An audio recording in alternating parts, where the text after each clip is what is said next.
Hi everyone, my name is Hương Nguyễn, the Academic Manager from Graduate Research and Research Training, Swinburne Research Office. I'm the course coordinator of GCRISM, the Graduate Certificate in Research and Innovation Management. Welcome to the first core unit of the course, INF60016, Project Management for Research. In this video, I'd like to brief you on the unit's overview. The main contents that I will cover include: number 1, learning outcomes and assessment; number 2, learning content and structure; and number 3, key unit expectations and our interaction plan. Firstly, learning outcomes. By successfully completing the first core unit, you will be able to 1. Identify the key processes, tools, and techniques for managing the various aspects of a generic project. 2. Examine how these key project management processes are applied in some workplace or business projects. And 3. Apply these key project management principles to make your own doctoral research management plan. In a nutshell, the ultimate tangible outcome of project management for research is a 3-year doctoral education project management plan, which details what outcomes you plan to achieve out of your doctoral candidature and what strategies you will apply to help you achieve these intended outcomes. Let's move to learning structure. We apply a blended learning approach in this unit, which means that the majority of the activities will be conducted online. Students are expected to commit at least 32 hours of self-paced online activities via Canvas or Blackboard, a 4-hour workshop, and about 100 hours of non-specified learning activities. The workshop will be run once a month, often on Friday afternoons in Hawthorne. In the workshop, students will orally present their draft version of the project management plan and get feedback from their peers and the workshop facilitator. Ideally, students should attend these workshops in Hawthorne campus. But if students are not based in Melbourne, we are flexible with their participation. So depending on the specific number of students, the workshop facilitator can conduct a separate online workshop via Zoom, or students can send in their narrated PowerPoint slides or join a face-to-face workshop via Zoom. Students should register for only one workshop per unit that suits their availability and study plan the most. Next, learning content.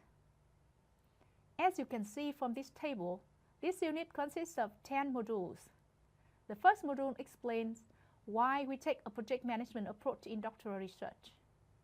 Through modules 2 to 9, you will learn about the different processes, tools, and techniques in project management.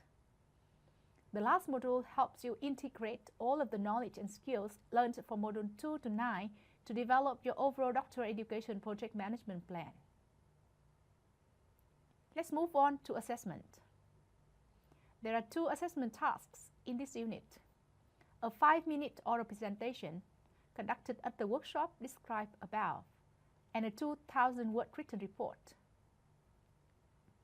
To ensure that you will receive timely feedback from the lecturers and tutors, the oral presentation must be completed by at least 60 days, and the written report must be submitted by at least 45 days before the confirmation of candidature. In the next part, I'm going to explain these 2 assessment tasks in more detail. Assessment 1, oral presentation.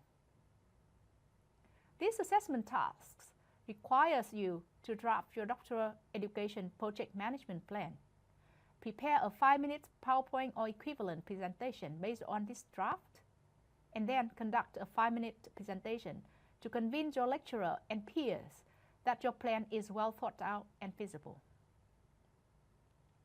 The main purpose of the oral presentation is for you to present your doctoral education project management plan.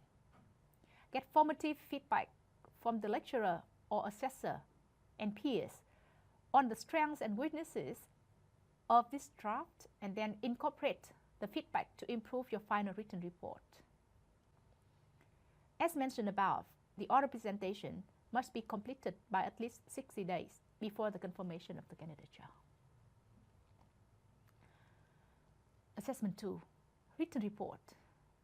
This assessment task requires you to write 2,000-word report on your doctoral education project management plan based on the feedback received from your oral presentation of your project management plan draft.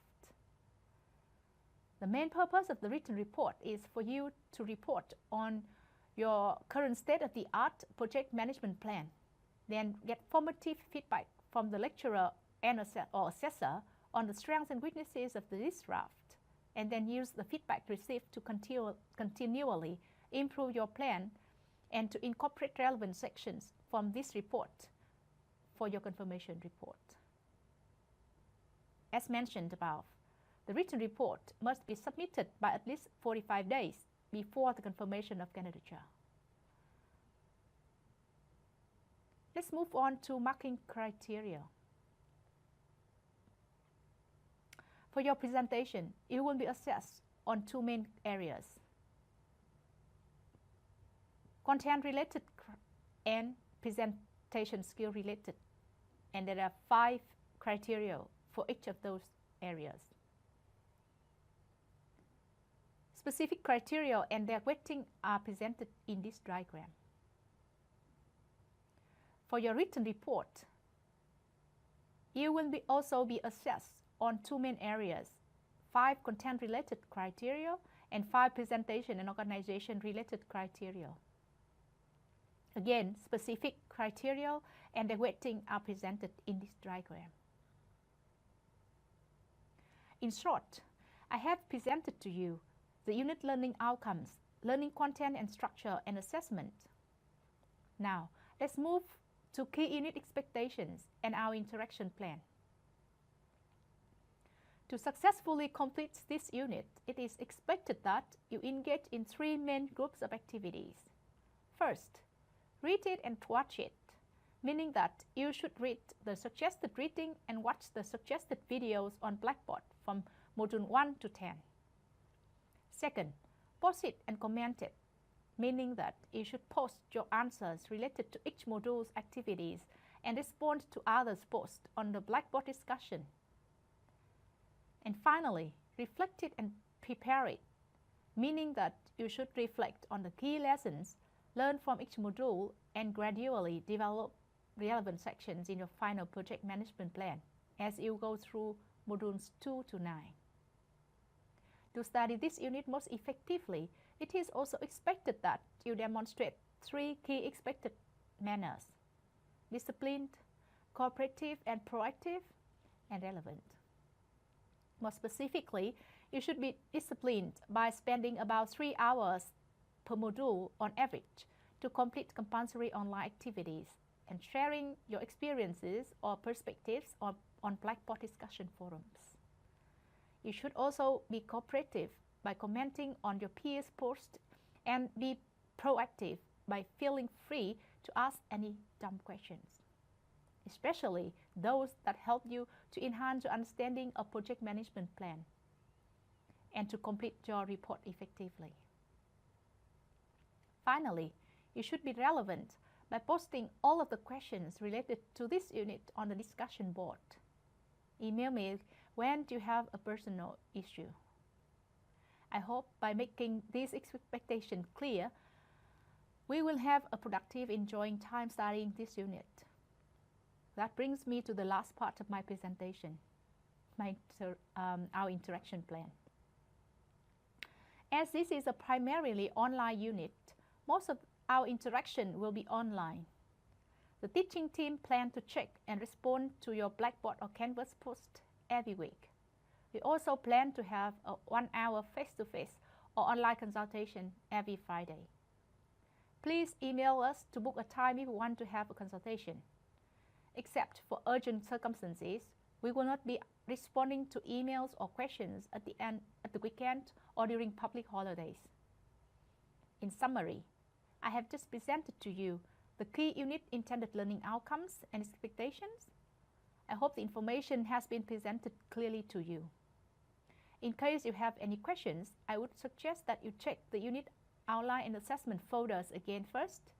Then, if you still have unanswered questions, please post them on Blackboard or Canvas discussion board so that other students can benefit from your questions.